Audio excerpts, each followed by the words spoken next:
Good afternoon, everyone. Today I've been given two studies to present, which were presented at ASTRO 2019. The first one is the comparison of outcomes between three standard of care treatment options for high-risk prostate cancer. That is radical prostatectomy, external beam RT, or EBRT with brachy boost. This was a multi-national study by Dr. Kishan et al.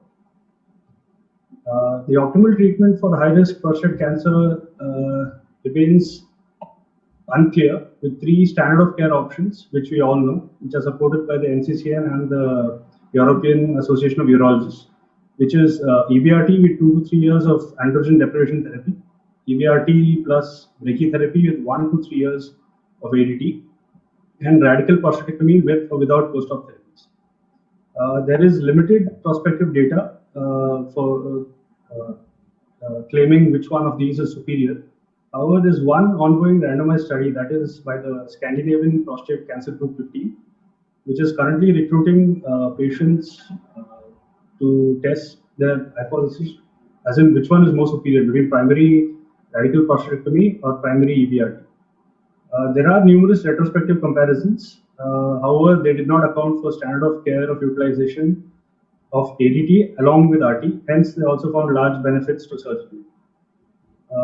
Background to this is there were recent comparisons which do not account for ADT utilization, which support the effectiveness of upfront RT-based treatments.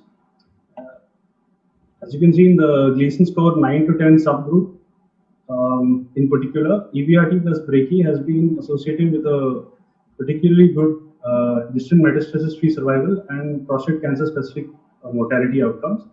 The blue line here clearly indicating the benefit of EBRT plus brachytherapy.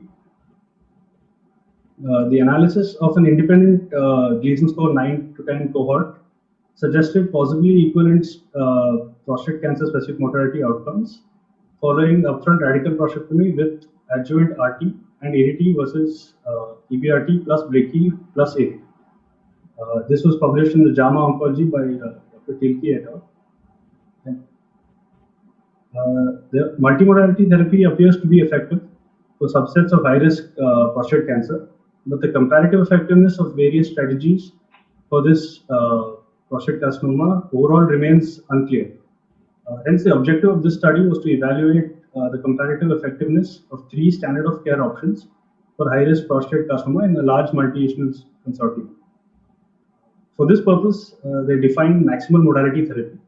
That is maximal EBRT being EBRT with at least 24 months of ADT, maximal EBRT plus brachy, that is EBRT plus brachy with at least 12 months of ADT, and maximal radical prostatectomy group, which was radical prostatectomy with postoperative therapy, which could be adjuvant RT, adjuvant ADT, adjuvant RT plus ADT, or salvage. In this study, 4,086 patients with high-risk prostate carcinoma receiving definitive treatment between the year 2000 and 2013 were substratified into 6 different stratifications. That is maximum EBRT and EBRT alone, maximum EBRT plus brachy and EBRT plus brachytherapy alone, and radical prostatectomy alone and maximal radical prostatectomy, that is radical prostatectomy followed by adjuvant therapy.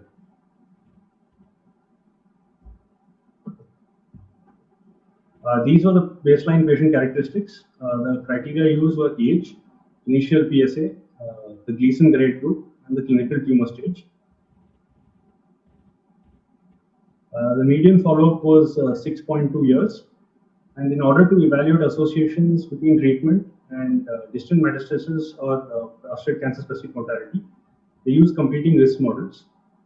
These models incorporated inverse probability of treatment weighting, which were based on the previously seen baseline characteristics, that is age, initial PSA T stage, and Gleason group. As is shown here, the cumulative incidence of metastasis was highest in the maximal radical prostatectomy group as compared to the maximal EBRT plus brachytherapy group had the lowest incidence of mets, with the maximal EBRT group being just in between this, but still having a lower incidence of mets than maximal radical prostatectomy group. The cumulative incidence of prostate cancer-specific mortality, however, had no significant difference in either of the arms, as seen on the left side. Whereas in the all radical prostatectomy arm had a higher cumulative incidence of prostate cancer specific mortality as compared to the EBRT plus the brachytherapy arm. The limitation of the study was that it was a retrospective study. They could not account for prominent selection biases. They could not account for the ecological biases that may be related to the follow-up protocols. There weren't any information available about the comorbidities, overall health status, toxicity, and quality of life. And it was extremely difficult to account for the integration of post-op therapy. The conclusion they arrived at was that when accounting for maximal therapy, there were no differences in association between treatment and prostate cancer specific mortality. However, they realized that a significant proportion of patients with high-risk prostate carcinoma, which were being treated at tertiary academic institutions, were not receiving standard of care treatments. This is the updated consortium. Thank you.